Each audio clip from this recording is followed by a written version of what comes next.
자, 우리 하나님 말씀 보십시다. 창세기 13장 1절로 4절까지 한 절씩 봅니다. 아브라함이 애굽에서 그와 그의 아내와 모든 소유와 롯과 함께 네겝으로 올라가니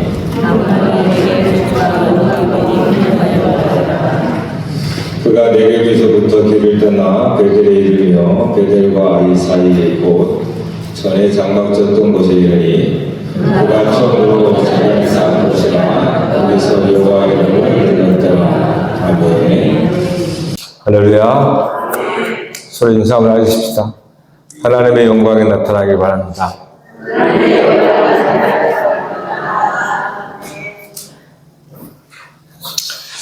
영광이 나타나는 것은 여러분 안에서 그리스도가 드러나는 거죠.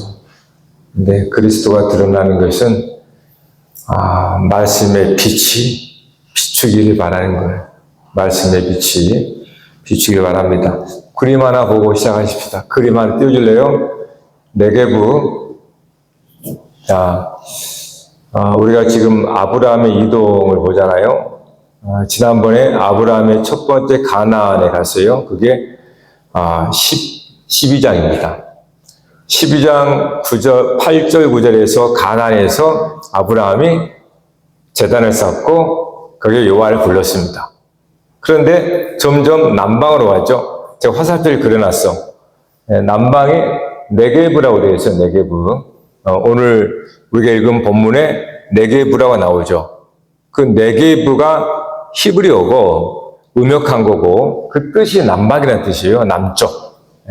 그래서 12장 9절에서 남쪽으로 이렇게 내려갑니다. 아브라함이. 그래서 13장에서 12장 후반이죠. 애굽으로 들어가요. 애굽에서 다시 네겝으로 올라갔다가 다시 가나안으로 이릅니다. 그래서 오늘 13장 우리가 읽은 13장 1절에 4절은 가나안에서 애굽에 갔다가 애굽에서 다시 가나안으로 와서 고백한 이야기예요. 자, 왜 이걸 제가 그림을 보이냐 하면 똑같이 가나안에서 아브라함이 신앙 고백을 똑같이 합니다. 1차적으로 거기서 하나님의 말씀을 듣고 그래서 제단을 쌓고 여호와를 부릅니다. 그러나 점점 상황이 안 좋아져서 남방으로 내려가다가 결국 애굽에 거하게 돼요. 그 애굽에서 지난번에 말씀드렸던 아주 큰 일을 겪죠. 그 겪은 다음에 다시 오늘 말씀에 네겝이라고 나와요. 네겝으로 올라와서 가나안 땅, 전에 있었던 가나안 땅에 다시 와서 같은 신앙 고백을 또 합니다. 거기서 제단을 쌓고 여호와를 불렀더라. 자, 오늘 우리가 지금 이 아브라함의 작은 이야기인데, 작은 이야기가 아니고 엄청난 이야기인데, 이 속에서 특별히 우리가 아브라함은 지금 시초잖아요. 처음 매우 상징적인 이야기예요. 아브라함 이야기 자체가. 그 하나하나가 다 상징성을 갖고 있습니다. 그래서 오늘 그 중에 아브라함이 남방으로 갔다가 애굽에 다시 갔다가 다시 와서 가나안에서 신앙 고백을 하는데 애굽에 가기 이전과 이후에 신앙 고백이 천지차이예요. 그러니까 같은 아멘 하나님을 믿습니다. 이 고백을 한 다음에 애굽에 갔다가 애굽에서 무슨 수모를 당하고 다시 와요. 그래서 이제 또 하나님을 믿습니다 할 때 이 믿음이 천지차이라는 거예요. 네. 오늘 그것을 우리가 왜 그런지를 보려고 합니다. 그 이유가 애굽의 사건 때문에 그래요. 우리가 애굽에서 일어난 일을 두 번을 들었습니다. 애굽에서 아브라함의 아내 사라를 누이로 속이고 그냥 바로에게 지참금 받고 내줘버렸잖아요. 네. 그러한 수모를 겪고 나서 가나안에 와서 이제 다시 신앙 고백을 합니다. 그러니까 이 신앙 고백은 겉의 내용은 똑같은데 속은 전혀 달라요. 아브라함이 엄청난 일을 경험하고 신앙 고백한 거예요. 자, 그래서 성경이 이제 뭘 말하냐 하면 12장 9절에 보면 12장 9절 봐볼까요? 자, 12장 9절에 점점 남방으로 옮겨갔더라 그러죠. 남방, 이 남방이 네게브란 뜻이에요. 그리고 오늘 말씀 13장 1절에 보면 모든 소유가 롯과 함께 네게브로 올라가니 이렇게 나오잖아요. 지금 그래서 지도로 보면은 이 중간이 네게브 사막입니다. 사막. 자, 다른 사진 하나 보여줄래요? 네, 이게 지금 네게브 남방 뜻이 마른 땅. 그래서 실제로 광야입니다. 광야. 이 삼각형 돼 있는데 크게 보면은 이렇게 이쪽이 실제로 지금도 사막이에요. 이 오른쪽은 아라비아 사막이고 이쪽은 이제 바람광야, 흰광야. 성경에 다 나오는 지역입니다. 실제로 지리적으로 그래요. 그러니까 아브라함이 저쪽 위쪽이 이제 가나안인데 가나안에서 이 남방 네게브 지역 광야로 내려갔다가 이쪽 편이 지금 애굽이에요. 네. 이게 이동했다가 다시 가는 겁니다. 자, 그래서 성경에서 남방 네게브라고 하는 걸 통해서 무언가를 말씀을 하고 있어요. 그 네게브라는 뜻이 광야라는 뜻이거든요. 아마 이제 여러분 광야하면 성경에 매우 중요한 상징적 의미가 있다는 것을 눈치챘을 거예요. 이 광야가 무엇인가? 왜 광야로 표현했을까? 왜 네게브로 갔다가 다시 돌아오는, 남방 광야로 갔다가 다시 돌아오는, 이 갔다가 돌아오는 속에서 아브라함이 많이 변화가 되죠. 변화가 됩니다. 애굽의 사건 때문에. 그러니까 애굽이라고 하는 것을 이제 광야로 얘기하는 겁니다. 그래서 우리는 세상을 광야 같은 세상이라고 하죠. 네. 광야라고 하는 하나의 그림을 갖다가 애굽이라고 하는 것이 무엇인지, 즉 우리가 사는 세상이 무엇인지를 담아내고 있는 거예요. 그게 광야예요. 그래서 광야는 성경을 이해할 때 매우 중요한 의미를 갖고 있습니다. 그래서 창세기부터 요한계시록까지 광야가 나와요. 그러니까 우리가 이 아브라함 처음에 믿음의 조상 아브라함이 이 광야라고 하는 걸 통해서 하나님께서 이 광야에 무슨 상징적 의미를 두었는가를 알게 되면 이후에 이스라엘 역사 속에 광야가 나올 때마다 그 의미를 유추할 수가 있습니다.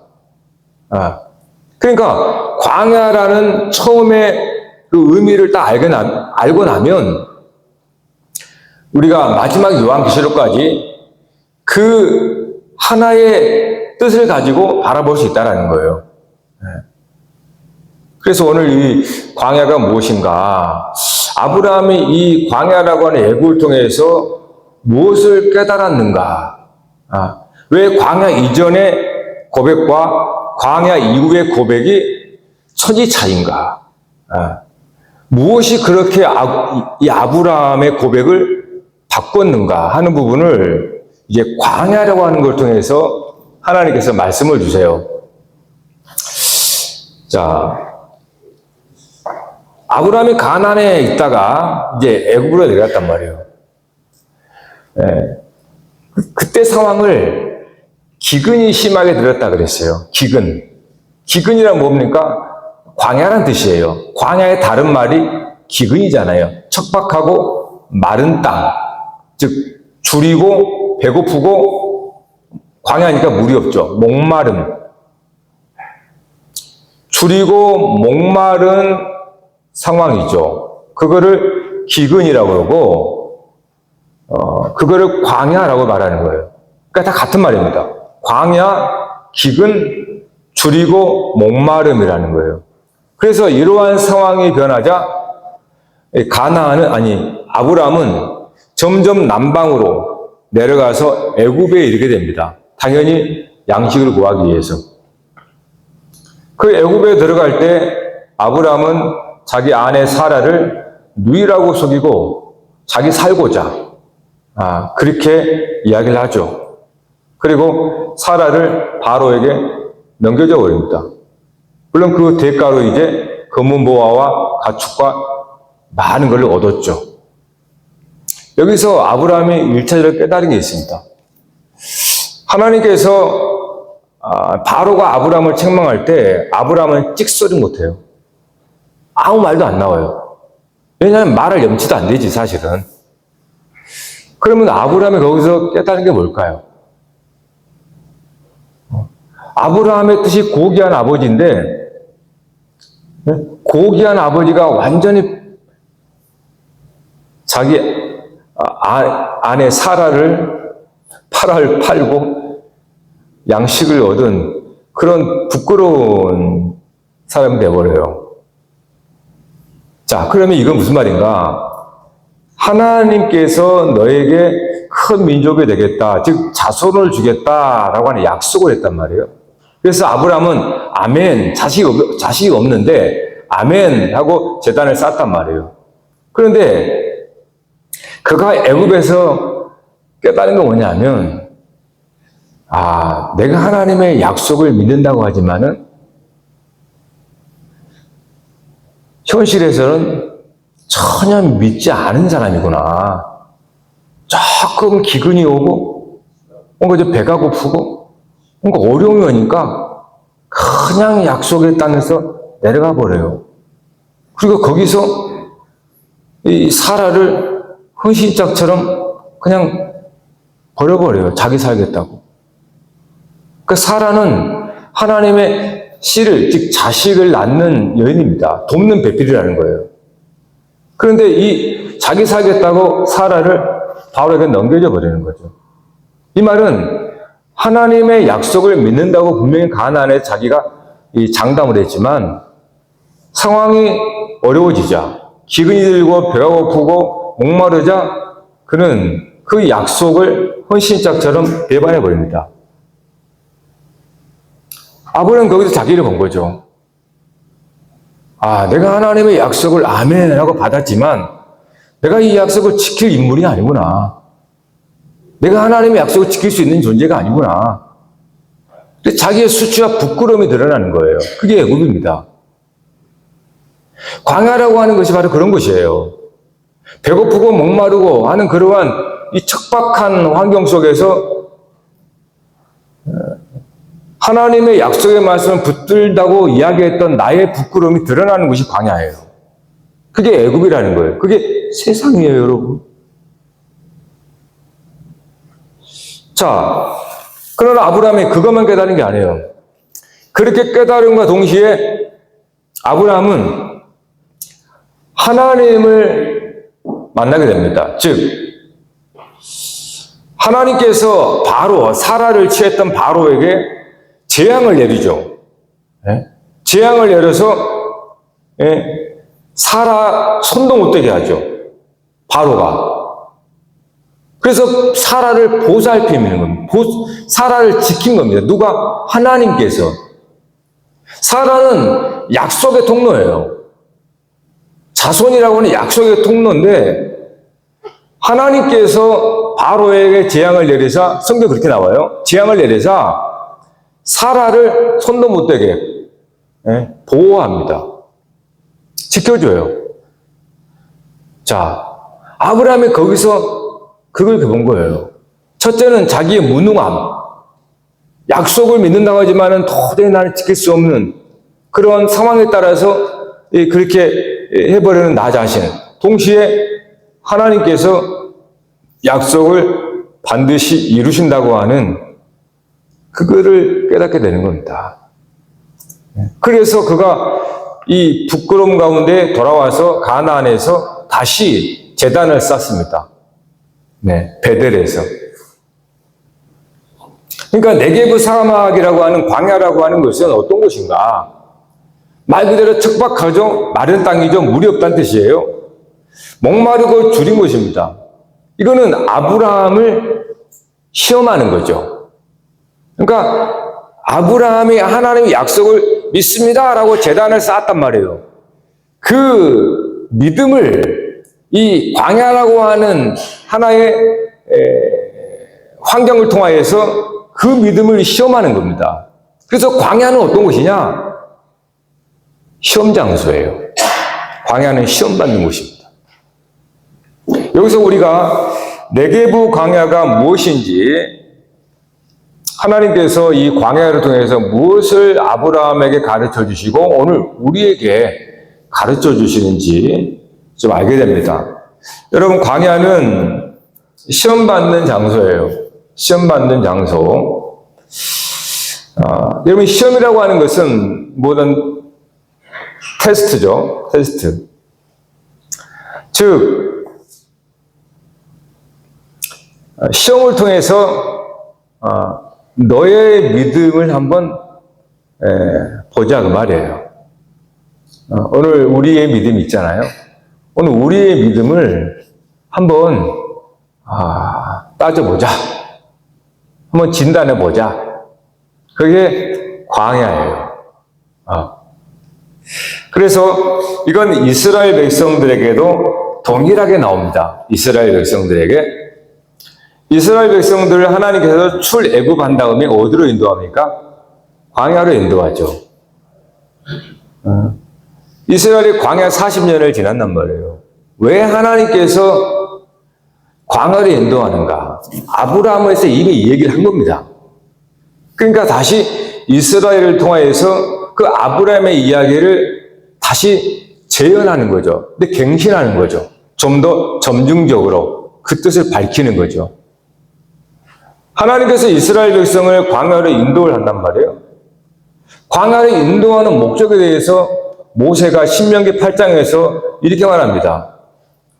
내가 너희를 줄이고 목마르게 한 것은 내 말을 듣는지 듣지 않는지 시험하려고 인도했다 그러고, 곧 이어서 사람이 떡으로만 사는 것이 아니라 하나님의 입에서 나오는 모든 말씀으로 사는 것이다 라고 하는 것을 가르쳐 주기 위함입니다. 여러분, 시험 자체가 목적이 아닙니다. 시험을 통해서 우리는 뭔가를 나의 부족함이나 나의 어떠함을 판단하고 깨닫게 되죠. 그거를 통하여서 뭔가를 이제 우리가 더 앞으로 나갈 수 있거나 아니면은 그걸 깨닫지 못하면 퇴보하게 되는 겁니다. 그게 시험이에요. 그러니까 아브라함이 하나님을 믿는다 그랬단 말이에요. 그 믿음을 한번 따져보자. 그래서 광야로 가는 겁니다. 그 광야에서 아브라함의 믿음이 진짜 아무것도 아니라는 걸 저는 본 거예요. 아브라함은 가나안 땅에서 나는 하나님 믿습니다 하고 제단을 쌓고 여호와를 불렀어요. 야, 나는 진짜 믿음 좋은 것 같다 생각했어요. 그런데 기근이 딱 들자 바로 돌아서 버려요. 광야로 가버려요. 애굽에서 전혀 믿음 없는 모습을 보이는 겁니다. 아브라함 그 자리를 본 거예요. 자기 입술의 고백이 삶에서는 아무것도 아니라는 걸 드러나 버린 거예요. 이스라엘이 그렇습니다. 하나님이 이스라엘 광야로 인도하는 것은 거기서 하나님의 말씀하는 것, 그 약속이 뭐냐면 출애굽기 19장에 나와요. 세계가 내게 속했으니 너희가 내 말씀을 지키면 내 소유가 되고, 내 소유는 하나님의 보물이 된다 이 말이에요. 내 소유가 되고 거룩한 제사장 나라가 되리라, 이렇게 약속을 한 겁니다. 그러니까 이스라엘 백성이 광야를 지난 것은 이 약속에 대한 시험인 거예요. 너희들이 내 말씀을 믿는지 안 믿는지. 네? 더 나아가서 내 백성인 것을 네가 믿는지 안 믿는지, 내 소유인지 믿는지 안 믿는지를 시험하는 거예요. 그러니까 지금 아브라함의 일대기는 아브라함 한 사람의 이야기이기도 하지만 아브라함에 속해 있는 모든 사람들의 이야기예요. 오늘 우리들의 이야기예요. 그거를 다음 세대 이스라엘 역속을 통해서 똑같이 재현하잖아요. 네? 오늘 우리도 똑같은 길을 가고 있는 겁니다. 네? 자, 이러한 내 시험이 뭔지를 최종적으로 보여주시고 그 시험의 목적을 드러낸 분이 계십니다. 바로 그분이 조아를 믿는 예수님이세요. 예수님. 예수님께서 광야에서 40일 금식하시면서 마귀에게 시험을 받더라 이렇게 나와요. 네. 여러분 지금 아브라함, 이스라엘 세 번째 마지막 광야의 시험을 예수님께서 이제 마지막으로 궁극적인 시험을 보여주는 겁니다. 이게 뭔 시험인지. 그러니까 예수님의 시험을 보면 역으로 이스라엘의 시험이 뭐였는지, 아브라함의 시험이 뭐였는지를 알게 돼요. 또 반대로. 자, 예수님의 시험이 뭐였습니까? 마귀가 시험하죠. 네가 하나님의 아들이라면 돌을 떡이 되게 해라. 뭐 성전에서 뛰어내리라. 내게 절하면 천하 만국을 주겠다. 이러한 마귀의 시험을 받는 겁니다. 어디서? 광야에서. 광야는 시험 받는 곳이에요. 근데 예수님 때는 시험하는 자가 딱 나와요. 누가? 마귀로 나와요. 아브라함 때는 마귀 안 나옵니다. 이스라엘 광야 때도 마귀라는 얘기가 나오지 않아요. 예수님이 시험이 진짜거든요. 이게 실체예요, 실체. 예수님 마지막 최종적인 계시이기 때문에. 마귀가 시험하죠. 어디서? 광야에서. 세 가지 시험하는 겁니다. 네가 하나님의 아들이라고 묻는 거죠. 네가 하나님의 아들이라면 이렇게 해봐. 이는 마귀가 예수가 하나님의 아들이라는 것을 네가 하나님의 아들이라면 돌을 떡으로 만들어봐. 이렇게 시험하잖아요. 이걸 시험이라고 하잖아요. 여러분 이것은 마치 마귀가 예수님이 하나님의 아들이라는 것을 인정하는 것처럼 들리죠. 하나님의 아들이라며 라고 하니까. 그렇지 않아요. 잘 들어보세요. 하나님의 아들이라면 이걸 해봐 라고 조건을 단 겁니다. 네가 이 조건을 만족하면 하나님의 아들이라는 걸 인정해 줄게 라는 뜻이에요. 그 말은 자세히 들어봐요. 하나님의 아들이 아니라는 뜻이잖아요. 이거를 해봐 그러면 하나님의 아들로 인정해 줄게 이런 말이지 않습니까? 그래서 마귀의 시험은 매우 교활해요. 그냥 듣기에는 하나님의 아들이라고 인정하는 것처럼 딱 들립니다. 근데 자세히 따져보면 전혀 그렇지 않아요. 창세기에서 뱀이 하와를 유혹할 때 거의 하나님 말씀처럼 들리지 않아요. 근데 한번 딱 꼬이는 거예요. 네가 하나님의 아들이라면 돌을 떡으로 만들어봐. 마치 하나님의 아들이라는 걸 인정하고 있는 것처럼 보이잖아요. 그런데 그렇지 않은 거죠.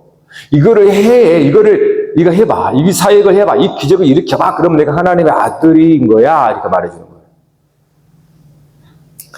이것은 마귀의 시험이 뭔지를 보여줍니다. 마귀의 시험은 예수님의 마음을 흔드는 거예요, 지금. 예수님의 마음을 흔들어 버려요.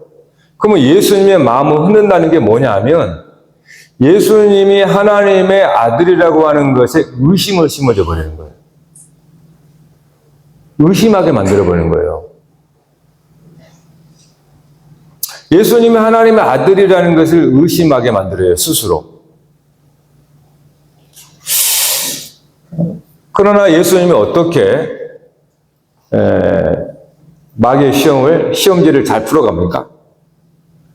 돌을 떡으로 만들라는 시험 문제에 예수님은 사람의 떡으로만 사는 것이 아니요 하나님의 말씀으로 살 것이라고 답을 딱 답니다.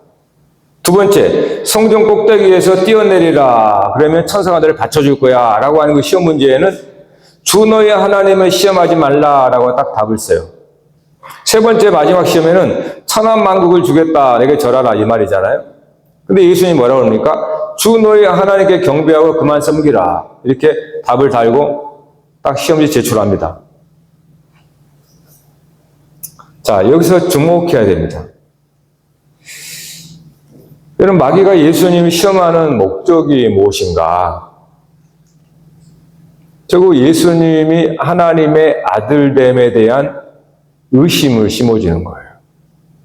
그래서 그 의심을 들게 해서 그 의심을 확정하게 만드는 겁니다. 그러니까 내가 의심이 들기 때문에 나는 하나님의 아들이야 라는 것을 증명하고 확정하고 싶은 거예요. 만약에 의심이 들지 않으면 확정할 이유가 없어요. 그러니까 마귀는 네가 하나님의 아들이라면 돌을 떡으로 만들어봐. 이 시험을 통해서 예수님의 근본적인 하나님의 자녀됨을 흔들어 버리는 겁니다. 여러분의 마음에 의심이 들면 어떻게 합니까? 내가 뭔가를 통해서 확증하고 싶은 거예요. 증명하고 싶다 이 말이에요. 뭔가 내가 여러분 안에 의심이 들어. 뭔가 의심이 들잖아요. 그러면 확 보고 싶잖아요. 그 의심을 없애고 싶잖아요. 그 의심을 없애고 싶으니까 돌을 떡으로 만든다는 거예요. 의심이 들지 않으면 그런 하지 않습니다. 내가 하나님의 아들이라는 것이 의심이 안 들면 그걸 할 필요가 없어요. 근데 마귀의 말을 듣는 순간 의심이 들어버리는 거예요. 그래서 이 의심을 내가 증명해서 의심을 이걸 없애고 싶어. 없애고 싶으니까 눈에 보이도록 기적을 행해야 되는 거예요. 이게 마귀의 유혹이에요. 이것이 여러분 세상이에요. 세상. 여러분이 사는 세상. 광야 같은 세상이라고 하는 이유가 여기에요. 하나님의 아들이라면 하면서 사람들이 깜짝 놀라게 하는 소위 기적이나 성공이나 세상이 우려를 볼 수 있는 대단한 일을 하면 와, 내가 하나님의 아들됨을 증명한 거야. 너 자신 안에 의심은 보지 못하고.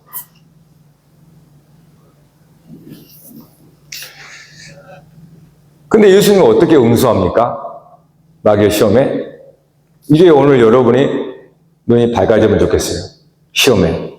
예수님은 아무것도 하지 않아요. 제일 중요한 거예요. 마귀의 시험에 예수님은 아무것도 하지 않아요. 이것이 주님께서 마귀의 시험을 이기는 길입니다. 아무것도 하지 않는 거예요. 마귀의 유혹에 응하지 않는 겁니다. 만일에 마귀의 시험에 액션을 취했다는 것은 마음이 이미 흔들렸다는 거예요. 의심이 돼버렸다는 거예요. 그래서 이거를 내가 뭔가를 보여줘서 입증하고 확증하고 싶은 거예요.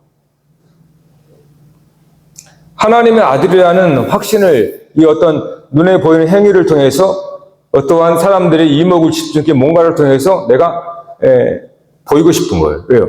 근데 이 의심을 없애기 위해서. 이건 오늘 우리에게 매우 중요한 길을 제시합니다. 세상의 모든 사람은 마귀의 시험에 오히려 적극적으로 응합니다. 그것이 마귀의 시험인지도 몰라요. 왜냐하면 오히려 자신을 드러내고 확신할 수 있고 사람들에게 자기가 누구인지를 선언할 수 있기 때문에 보여주는 거니까. 돌을 떡으로 만든다면 성전에 뛰어내릴 천사가 딱 받든다면, 천하만국을 가졌다면, 야, 저 사람 하나님의 아들이다, 신이다 라고 막 구름대처럼 몰려들 거 아닐까요? 그가 마귀에게 속은 줄도 모르고. 그래서 마귀는 자꾸 어떻게 합니까, 여러분에게? 세상은 사람들에게 어떻게 합니까? 해보라. 뭔가를 대단한 일을 해보라. 성공해라. 감투를 써봐라. 계급장을 가져라. 뭔가 높은 자리에 올라가라. 뭔가 너의 어떤 실력을 보여줘봐. 너의 스펙을 보여줘봐. 이거죠. 그거를 마귀가 예수님 향은 똑같은 거예요. 뭔가를 해서 네가 보여주는 그걸 통해서 너 자신이 누군지를 입증해봐라. 이게 세상이잖아요.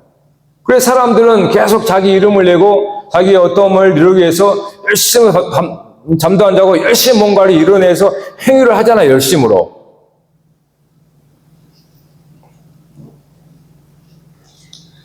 해보라는 겁니다. 마귀의 시험은. 해봐. 너의 사람들이 모르니까 열심히 해봐.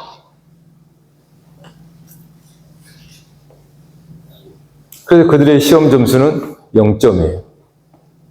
빵점이에요. 그런 사람들은 자기 시험 일도 몰라요. 자기 점수도 몰라요. 여러분, 마귀의 시험은 하나님의 아들이라면 이걸 해보라. 그러면 인정해 주겠다. 네?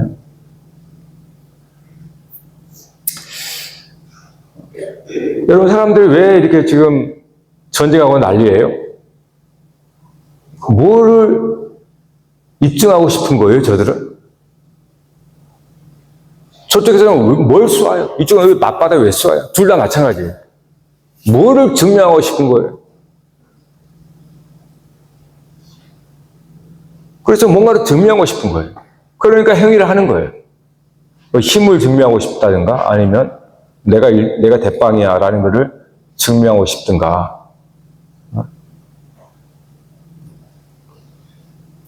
왜 사람들은 성공, 높은 지위, 감투, 계급장, 부와 명예 여기에 목매어 살까요? 그들을 그렇게 살게 만드는 밑바닥에 깔려있는 게 뭘까요? 네? 사람들의 움직이는 그 역사를 만들어내는 그 밑에 저변에 깔려있는 보이지 않는 그것이 뭘까? 오늘 저와 여러분이 살아가는 움직이는 동선을 만드는 여러분 안에 깊이 뿌리박혀 있는 감추어져 있는 그게 뭘까? 그거는 내가 누구인지를 모르는 의심입니다. 내가 누구인지 모른다는 겁니다. 자기에게 확신이 없는 거예요. 내가 누구인지에 대한 믿음도 없고 확신이 없기 때문에 그렇습니다. 그래서 뭔가를 해서 나의 어떠함을 입증하고 싶은 거예요. 그러니까 내가 누구인지 나에 대한 확신이 없어요. 내가 누구인지 믿음도 없어요. 그걸 모르니까 그 저변에 깔려있는 게 그건데 그것이 우리 안에 겉으로 드러날 때는 어떤 사람들의 이목을 집중시키는 일들입니다. 그래서 대단한 성공을 해야 되고 열심히 뭔가를 행위를 통해 보여야 된단 말이에요. 이거는 그 밑에 들어가 보면 내가 누구인지에 대한 믿음과 확신이 하나도 없어요. 그래서 불안하기 때문에 뭔가를 내가 사람들에게 입증을 해서 나란 사람을 좀 찾고 싶은 거죠. 그게 여러분 예수님이 시험을 통해서 궁극적으로 말하는 겁니다. 아브라함의 시험이 자손 똑같아요. 자녀, 아들이에요. 이스라엘 백성도 뭡니까? 거룩한 백성이라고 그래요. 내 소유. 하나님 아버지의 소유는 누구예요? 자식이잖아요. 그러니까 아브라함의 시험, 이스라엘 백성의 시험을 최종적으로 예수님은 드러내놓고 얘기하는 겁니다. 그러니까 오늘 저와 여러분의 시험이 똑같아요. 광야 같은 세상에서 우리가 사는데 시험이 이거예요. 하나님의 자녀됨에 대한 의심. 여러분이 하나님의 자녀라고 하는 것에 대한 확고함과 믿음이 없기 때문에 우리는 세상 임금의 욕에 따라서 뭔가를 일을 열심히 하고 뭔가 행위를 통해서 증명해내고 싶은 거예요.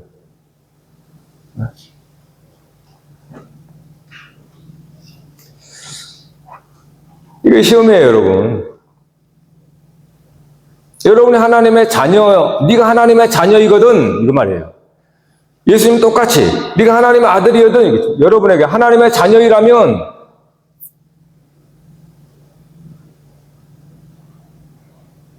기적 같은 일을 좀 해봐. 뭔가 대단한 일을 한번 해봐. 그럼 내가 박수 쳐줄게. 인정해줄게. 여러분 스스로 그렇잖아요. 내가 그리스도인인가? 이거를 어떻게 확인하려고 합니까? 자꾸 뭔가 주일 성수 빠지지 않고 새벽기도 빠지지 않고 열심히 말씀 암송하고 사람들이 봉사하고 이렇게 한 외적인 뭔가 내가 참여하는 걸 통해서 내가 크리스찬이라는 것을 증명하고 싶은 것 똑같은 겁니다. 그것도.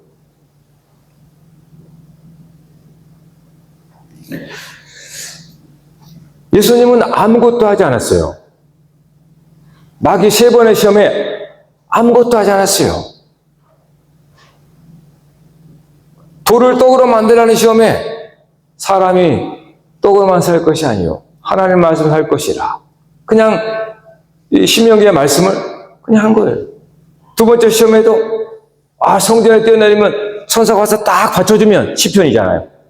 그러면 사람들이 와 하고 막 몰려들 거 아니야. 그러면 예수님이 누구니든 증명이 되잖아요. 그러면 막 그냥 저절로 엎드리죠. 근데 예수님 뭐라고 그래요? 주 너희 하나님 시험하지 말라. 액션한 게 아니에요. 뛰어내리는 게 아니에요. 천하만 걸 보여주면 내게 절해. 그럼 이 모든 걸 내가 줄게. 예수님이 절했습니까? 주 너희 하나님만은 경배하라. 다시 말하면 예수님은 아무것도 하지 않은 거예요. 그게 기른 겁니다.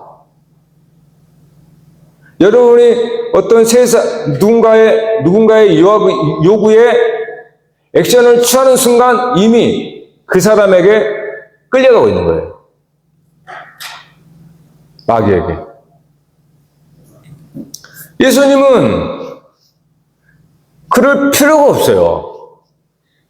예수님은 돌을 떡으로 만들 수도 있겠죠. 오병이어를 통해서 봐도. 근데 그렇게 할 필요가 없어요, 예수님은. 왜요? 하나님의 아들 그리스도라는 그 믿음 안에 있으니까.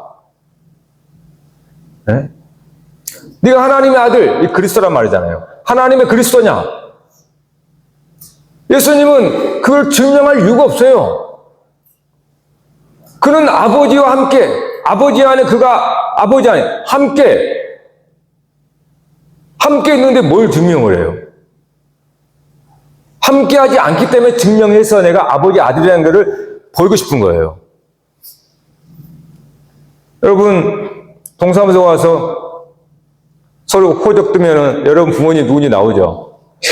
나오잖아요.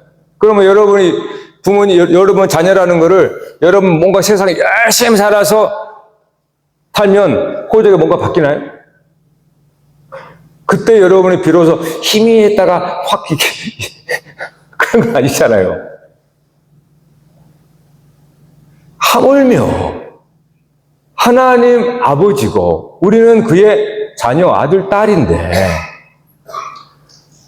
뭔가 내가 행위를 해서 이 자녀가 되는 게 아니에요.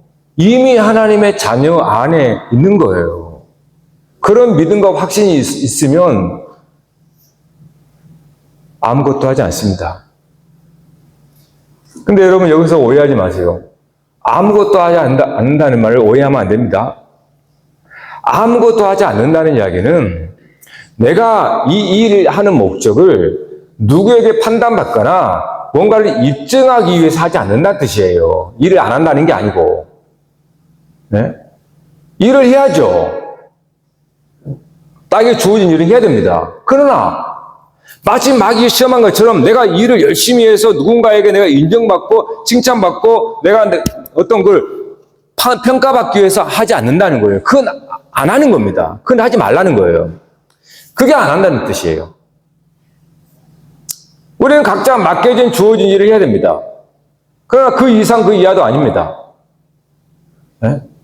우리는 일을 해야 되는 거예요. 그러나 그 일의 목적이 뭔가 나의 어떠함을 증명하려고 하지 말라는 거예요. 그런 일을 하지 마세요. 네? 세상은 그거를 우리에게 마치 좋은 것이라고 그렇게 이야기하는 겁니다. 그럼 인정해주고 칭찬해주고 존경해주니까. 그 말은 뭡니까? 마치 우리가 하나님의 자녀가 되려고 열심히 노력하고 뭔가를 해서 비로소 하나님의 호적에 들어가는 것처럼 나의 행위를 가지고 행위의 능력을 입증해서 구원을 받아내는 것처럼 구원을 말하는 거예요. 구원을. 은혜로 구원받는다는 것은 바로 그와 같은 겁니다. 네? 거지 나사로가 비유지만 부잣집 그 문에서 뭘 했습니까? 네? 거지 나사로가 그냥 던져준 음식 먹고 거적대기 쓰고 이따가 죽었어요. 근데 그가 아브라함의 품에 옮겼어요. 뭔 공로로? 여러분, 세상 정신에 속지 말라는 겁니다. 이건 광야입니다, 여러분. 세상은 광야예요. 그럼 여기서 우리가 뭘 느끼냐? 우리의 부끄러움을, 수치와 부끄러움을 우리는 드러냅니다. 아, 내가 하나님의 자녀이면서 또 속았구나. 그걸 여러분의 부끄러움을 드러내는, 그게 광야예요. 광야에서 자꾸 여러분 변장하려고 하지 말라는 거예요. 부끄러움을 드러내는 것이 광야입니다. 나의 부끄러움과 수치를 내가 봐야 되는 겁니다. 그래야 깨닫고 가슴을 치면서 회개하고 다시는 안 그러지. 근데 자기가 부끄러움과 수치를 드러내야 할 이 광야에서 오히려 감투를 쓰고 계급장을 써버리니 더 자랑하게 되고 더 교만하게 되는 거 아니에요. 그럼 언제 구원받습니까? 광야는 저와 여러분의 믿음을 흔들어버려요. 그래서 우리 힘으로는 하나님의 약속을 지킬 수 없는 자다. 우리는 아내를 팔아버리는, 배가 고프고 목마르고 그러면 다 필요 없어, 그냥. 죽을 것 같으면 어때요? 뒤도 안 보고 도망가는 겁니다. 이게 본능이에요. 그게 광야예요, 광야. 여기서 우리의 믿음을 자랑하는 게 아닙니다. 광야는 나의 믿음 없음을 폭로하는 거예요. 광야에서는, 세상에서는. 그러니까 세상에서는 실패하는 거예요. 성공하면 더 위험합니다. 속고 있는 거예요, 그거는. 예수님이 돌을 떡으로 만들면 성공한 거잖아요. 그럼 그건 마귀한테 진 겁니다, 이미. 그냥 우리는 하나님의 뜻 안에서 사는 거예요. 내가 뭔가를 해서 하나님의 아들 되려고 입증을 하는 게 아닙니다. 하나님의 아들이기 때문에 그렇게 사는 겁니다. 이미 하나님의 아들이기 때문에 우리는 아버지의 뜻을 따라서 순종하는 겁니다. 내가 뭔가를 순종해서 아버지가 나를 아들로 받아준다는 게 아니에요. 세상 아버지는 그렇게 말하죠. 우리들의 아버지는 그렇게 가르쳤습니다. 물론 그 아버지도 그렇게 했기 때문에 또 뭔지도 모르고. 그러나 여러분, 예수님을 통해서 참 아버지를 만나잖아요. 우리가 참 아버지를 왜 좋아합니까? 육신의 아버지 같지 않거든. 세상의 아버지 같지 않거든요. 그래서 교회 오면 너무 좋아요. 하나님 아버지 앞에 오면 너무 기쁘단 말이에요. 물론 소극다 할지 몰라, 어떤 사람들은. 그러나 그것이 예수님 우리에게 말씀해 주시는 시험의 본질입니다. 네가 하나님의 자녀이거든. 이거를 저 여러분의 흔드는 거예요. 수시로. 누굴 통해서? 가장 가까이 있는 사람을 통해서.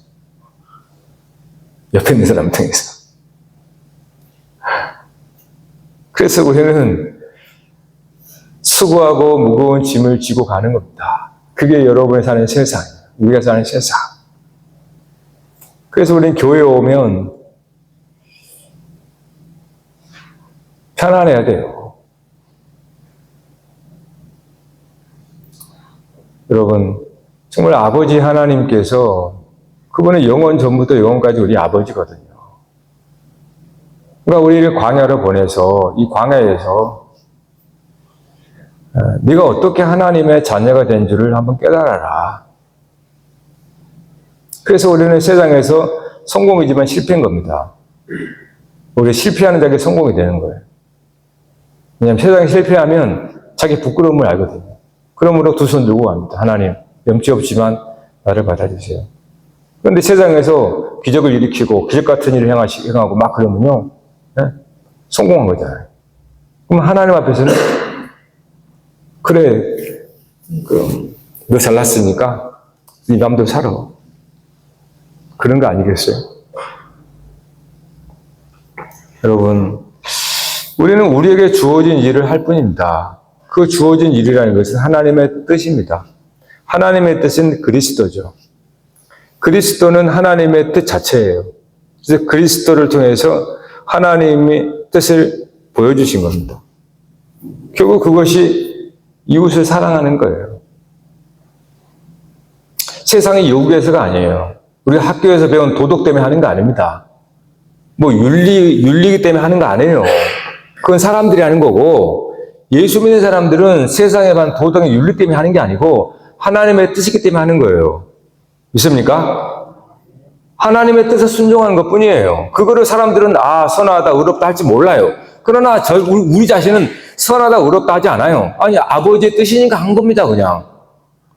네? 뭐 내가 자랑받으려고, 인정받으려고 한 거 아니에요. 여러분이 어디 가든 무슨 사람을 돕든 뭔가를 했든 그거 여러분 사람들은 그거 보고 대단하다 그럴지 모르지만 좀 피하세요. 그럴 때 그냥 아버지의 뜻이니까 그거 한 것뿐이에요. 그 이상 그 이하도 아닙니다. 그런 마음을 가지시면 얼른 그 마음을 비우셔야 됩니다. 그게 예수님의 시험에서 이기는 길이에요. 그래서 주님은 이 땅에서 가장 평화의 상징입니다. 주님처럼 평화롭게 평안을 산 사람이 없으세요. 왜요? 그거는 전혀 의심이 없거든요. 예수는 아버지와 아들의 관계에서 하나도 의심이 없거든요. 그러니까 가장 평화로운 겁니다. 예수님 안식한 거예요. 예수님은 아버지 안에서. 근데 우리는 간격이 있는 겁니다. 간격이 있다 보니 늘 불안한 겁니다. 안식이 없는 겁니다. 뭔가 내가 잘못했나? 뭔가 또 입증해야 되는 거예요. 그러니까 늘 불안하고 평화가 왔다가 깨져버리고 자꾸 이러는 거예요.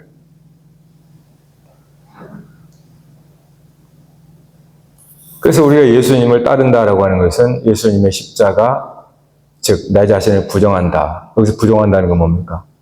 우리가 세상 임금에 사람들의 어떠함에 내가 뭔가를 잘해서 증명하고 싶어. 심지어 여러분이 하나님의 자녀라는 것도 입증하고 싶어. 그거를 성공이라고 하는 것을 포장해서 지는 겁니다. 마귀에게 지는 거예요. 여러분 안에 오늘 말씀을 통해서 그 말씀의 빛이 여러분 안에 눈을 뜨게 했다면 이미 하나님의 영광이 여러분 가운데에서 비춰지고 있는 겁니다. 하나님은 세상 자연 만물을 완전하게 지으셨어요. 그러니까 마지막에 사람을 지으시고 그래 놀아라 그랬습니다. 그게 하나님 아버지께서 자기 자식을 사랑하는 마음이에요. 네.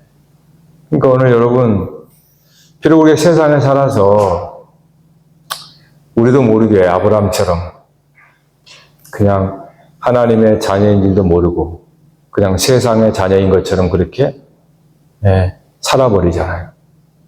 그러나 다시 교회를 오면 하나님 모든 것이 은혜입니다.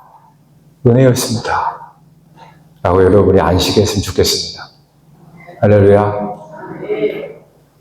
서로 한번 인사합시다. 주 안에서 평안하십시다.